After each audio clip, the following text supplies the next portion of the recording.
Welcome back. You're watching Newsfire with me, Aiza Umar. Now, there's a lot going on in Baghdad, and to bring you up to speed, let me just give you an idea of what's been happening in the past 24 hours at least. The Iraqi government officials, they're right now denying these news reports of masked gunmen having killed at least 18 people by one count in an incident yesterday in Iraq's southern city of Karbala. Now, the governor of Karbala is saying that this news of masked gunmen opening fire is completely fabricated and false news. Now, this Tuesday's incident, this unfortunate incident came as Iraqis took to the streets across the country for a fifth day to protest against official corruption, mass unemployment, and failing public services. So the protests have also followed a previous bout of protests earlier in the month of October that took place, again, a leaderless and largely spontaneous anti-government demonstrations. And that time, too, security forces were seen using tear gas, rubber bullets, and live ammunition to break up these rallies. So we'll be discussing the nature of these protests, how they have once again cropped up this month, and at the same time try and get a handle on the political situation, which is getting worse. It seems that now that one of Iraq's leading Shiite clerics and powerful politicians is calling on other parties to back him in removing Prime Minister Adel Abdul Mahdi. So before we get into more details, let me introduce our guest joining us, Dr. Bamo Nouri, an academic, political analyst and investigative journalist, and expert of U.S. foreign policy in the Middle East, is joining us right now from London. Dr. Nouri, thank you so much for taking out the time. What do you make of this latest development? Not only have we seen Mr. Muqtada al-sadr, who leads, as I understand, the largest political bloc in parliament, but also getting the backing he needs in order to remove Mr. Mahdi from office. I think this political situation in Iraq is rather sequential. Of a series of different things that have taken place to bring Iraq to where it is today and all of the problems that come associated with it.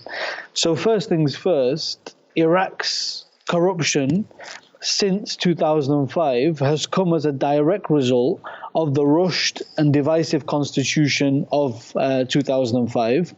One of the key things about this document was that it was rushed and it was very, very divisive, probably the most divisive document in Iraq's history, that continuously and consistently mentions different sects, different religious practices, etc., and overall has very, very ambiguous provisions.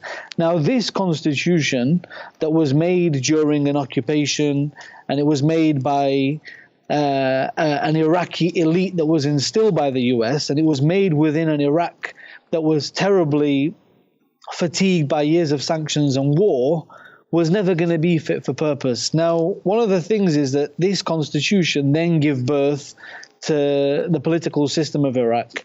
When you have a system that governs based on ethnicity, sect, and religion, it takes away meritocracy. It takes away individuals who are capable to make informed decisions in responsibility holding posts. And this is what you have with Iraq. Those that take positions based on these sects or ethnicities tend to be corruption prone because the system allows them to do this. And this is what's ridiculed Iraq, that it's become representative of a very, very small elite of Iraqis, which can be traced directly back to the political groups that the US worked with before the 2003 war and occupation. And this is why we are where we are today. But Dr. Nouri, also shed some light on the youth and the general public of Iraq today. As we understand it, you talked about very clearly, very eloquently, you pointed out when this constitution was made, the flaws in it was from a time where there was a lot of sectarian divide. Is that today's Iraq also? I think today's Iraq is finally over wanted to be divided based on sect and ethnicity. Today's Iraq is very, very much represented by a very, very prosperity-hungry youth, a very, very just youth. A lot of these movements since 2011 that have resulted in protests, in grand amounts of activism, have all been youth-led.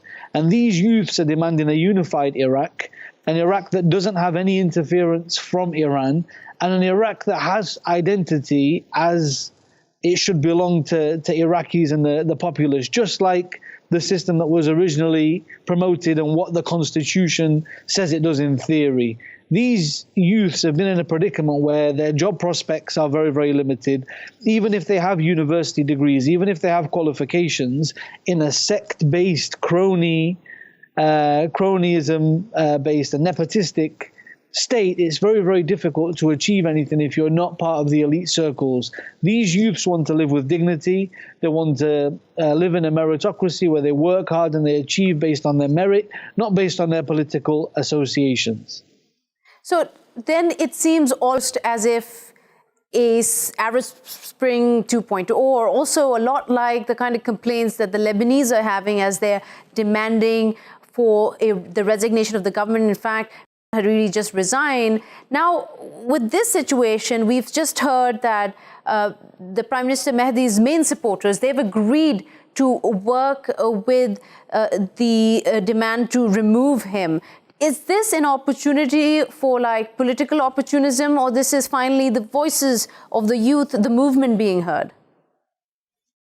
I think as a direct response to the demands of protesters, it's inevitable that some sort of change has to occur to avoid further tyranny and further dismay, and especially to kind of just show the protesters that, look, we're working on what you want and we're not ignoring your demands. So the Prime Minister being removed is a very, very positive short-term goal.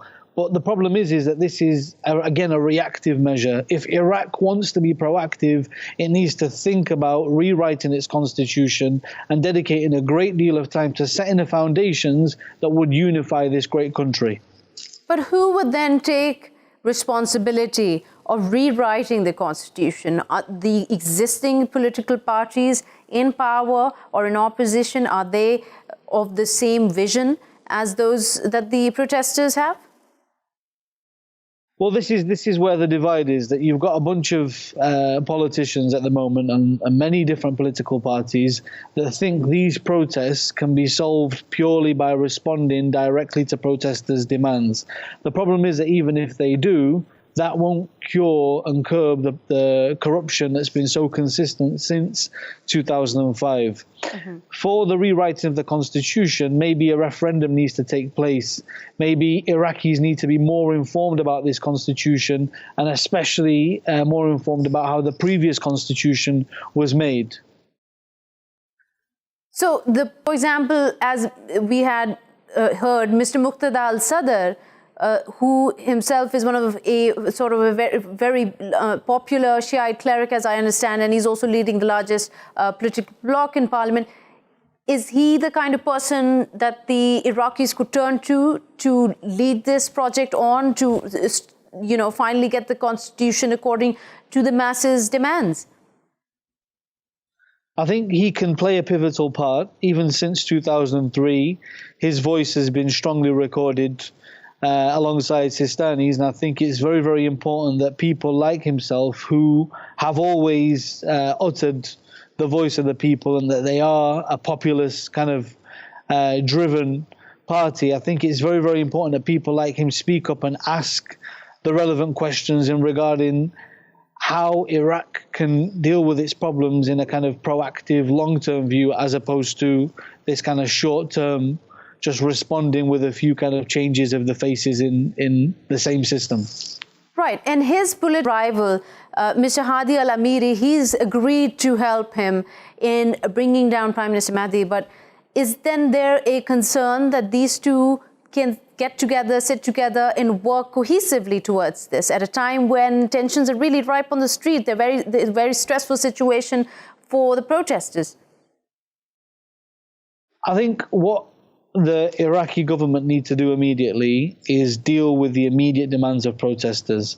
So that involves, these protests aren't just about jobs and prospects, they're about a lack of basic services. Mm-hmm. So electricity, water, well, one would have to have a functioning government for that, right? Exactly. So dismantling the government might not be the best solution right now, and changing the face in the government might be an adequate response to kind of curb some of the protests, to show that they're doing something. Like a stopgap arrangement. Like a stopgap arrangement, but it needs all of the parties to come together, and it needs all the brains of Iraq to unite. What about bringing to sort of bringing accountability for those who have lost their lives, those unmasked gunmen or masked gunmen who have shot into these crowds? 100% there has to be independent investigations of these, because the freedom and the right to protest is a civil right. It's something that Iraq's constitution provisions, and it's something that can't be violated without the questions and the punishments in place for the violators. So 100% this must come as a direct result of the responses that occur. All right, Dr. Bamo Nouri, thank you much. Unfortunately, that's all the time we have. It was lovely talking to you. Thank you for your insight. And here we're going to sign off with this thought that what kind of protests are taking place across the world. And one thing that they do have in common, whether they're in Hong Kong, whether they are in Indian-occupied Kashmir or Baghdad in Iraq, and across the board, is that a lot of this is targeting political powers, leaders in power, in government, for their inadequacies, for their corruption, and for not delivering the people's needs. And with that, we're going to sign off. We will see you next week. Till then, goodbye.